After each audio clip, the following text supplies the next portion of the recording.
At my retirement party, my husband handed me divorce papers in front of 200 guests, and my children actually clapped. If you think that sounds like a nightmare, wait until you hear how I made them regret every single second of it. Before we get into the details of how I turned their celebration into their downfall, drop a comment and let me know where you are watching from today. I love seeing how far these stories travel. If you want to see justice served cold, make sure to subscribe so you don't miss the next one. I stood on the small stage of the ballroom, the same room where I had hosted dozens of charity galas over the last 30 years. I was wearing a silk dress that cost more than my first car, a gift to myself for reaching the finish line of a grueling career in corporate law. My husband, Silas, stood to my left, looking every bit the supportive partner in his tailored navy suit. My 3 adult children, Leo, Sarah, and Toby, were in the front row, grinning. I thought they were proud of me. I thought they were happy that I was finally going to be home more. Then, Silas took the microphone from the CEO. He didn't give a toast. He didn't mention my 3 decades of sacrifice. Instead, he looked me dead in the eye and said that while I was busy climbing the ladder, he had been climbing into someone else's life. He pulled a thick envelope from his jacket pocket and set it on the podium. He told the room that he was finally free from my cold, calculating shadow. And then, the sound that broke me, my children started to cheer. They didn't just clap, they hooted. Leo even shouted, "About time, Dad." I didn't scream. I didn't cry. My years in the courtroom had taught me that the person who loses their cool first loses the case. I looked at the papers, then at Silas's smug face. He thought he had timed this perfectly to humiliate me when I was most vulnerable. He thought that, because I was retired, I was suddenly weak. I picked up the pen from the podium, signed the acknowledgement of service right there in front of the cameras, and handed it back to him. I leaned into the microphone and said, "I hope she was worth it, Silas. Because you just made the most expensive mistake of your life." I walked off that stage with my head held high, ignoring the whispers and the cameras. I went straight to my car, drove to a hotel I had pre-booked for a spa weekend, and sat in the dark for 3 hours. I wasn't grieving the man. I was grieving the 30 years of effort I had poured into a family that viewed me as an ATM. What Silas and the kids didn't know was that my retirement wasn't just a quiet exit. Because of a merger I had personally brokered in my final months, my severance package, stock options, and performance bonuses totaled just over $12 million. The paperwork had been finalized 48 hours before the party. Because of the way our prenuptial agreement was structured, a document Silas had signed and forgotten about decades ago. Assets acquired through individual professional performance bonuses in the final year of employment were exempt from marital property if the marriage was dissolved before the funds were deposited. By serving me those papers before that check hit our joint account, Silas had legally locked himself out of the biggest windfall of our lives. The next morning, the begging hadn't started yet. Instead, I got a group text from Leo. He told me that they were helping Silas move his new friend, a 26-year-old fitness instructor named Kinsley, into our main house. He told me I could come get my clothes, but I had to be cool about it. I didn't reply. Instead, I called Alara Vance. Alara is the kind of divorce attorney who makes judges sit up a little straighter. She doesn't take many cases, but we had a history. I told her everything. When I mentioned the public serving of papers and the kids' reaction, Alara's voice went quiet. She told me to stay in the hotel, change my phone number, and let her handle the discovery phase. She warned me that Silas was likely hiding money too. He had been a consultant for years, which I now realized was just a cover for him shuffling our joint funds into private accounts to prepare for this exit. Within a week, the first cracks appeared in Silas's plan. He had expected me to fight for the house. I didn't. I let him have it for now. He had expected me to beg for the kids' affection. I didn't. I went completely silent. But then, the realization hit him. He checked the bank accounts and realized I had moved my personal inheritance from my parents into a separate trust months ago. Then, he got the notification from my former firm about the severance package. He realized he had missed out on millions by just a few days. The first voicemail he left on my old number, which Alara was monitoring, was frantic. He said there had been a misunderstanding and that the party stunt was just a midlife crisis cry for attention. He actually tried to claim he hadn't meant to serve the papers, even though he had hired a professional server to hand them to him so he could hand them to me.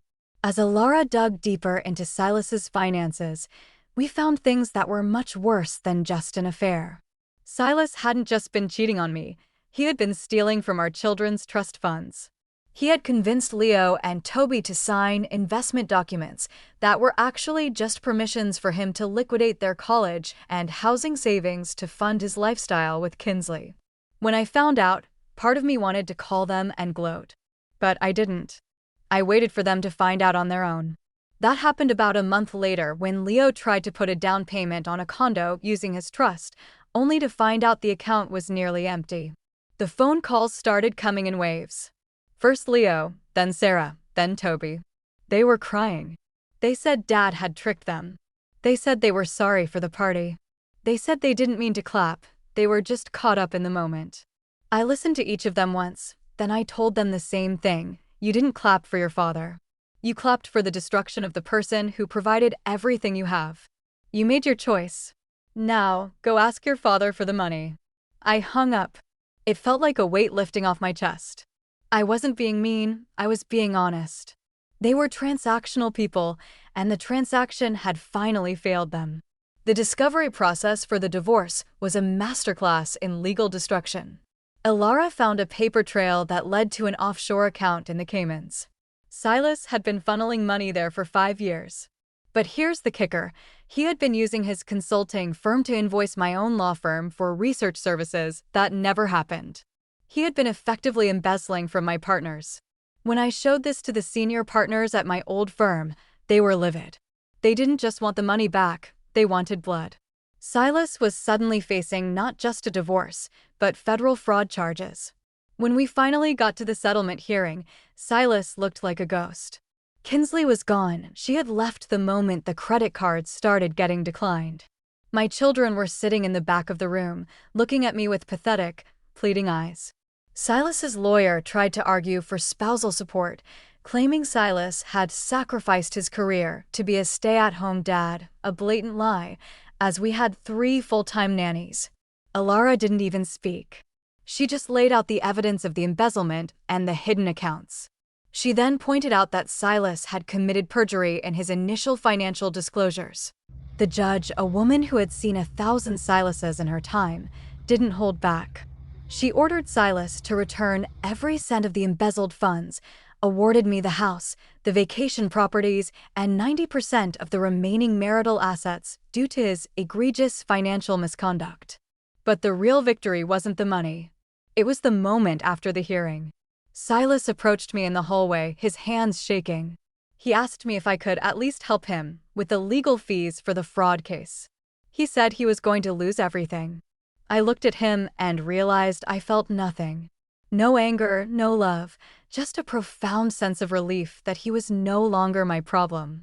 I told him that I had already spent 30 years helping him, and I was officially retired. Then my children approached. Leo tried to hug me, but I stepped back. He started talking about how they wanted to take me out to dinner to start over. I looked at all 3 of them and said, I'm moving. I've sold the house. I'm starting a foundation for victims of financial abuse. If you want to talk to me, you can send an application to the foundation's board. Maybe they'll find your story compelling enough for a grant. I didn't actually make them apply for a grant, of course, but I did cut them off financially. It was the best thing I ever did for them. Leo actually had to get a real job.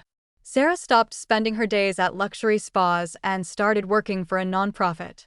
Toby went back to school on a loan he had to sign for himself. It took 2 years, but they eventually stopped begging. They started showing up for coffee just to talk, not to ask for a check. They are still trying to earn back my trust, and I'm letting them try. It's a slow process. Trust isn't something you can buy back with an apology after you clapped for someone's humiliation. Silas ended up serving a short sentence for the fraud, and when he got out, he moved into a small apartment paid for by his sister. He sends me letters sometimes, blaming me for ruining his life. I don't read them. I have a new life now. I spend my time traveling to places I only ever saw from the window of a corporate jet. I've met a man who doesn't know how much money I have, mostly because he doesn't care. We spend our weekends hiking and gardening. Last month, my oldest grandson was born. I went to the hospital, and for the first time in years, the room was quiet and peaceful. There were no cameras, no toasts, and no hidden agendas. Just a new beginning.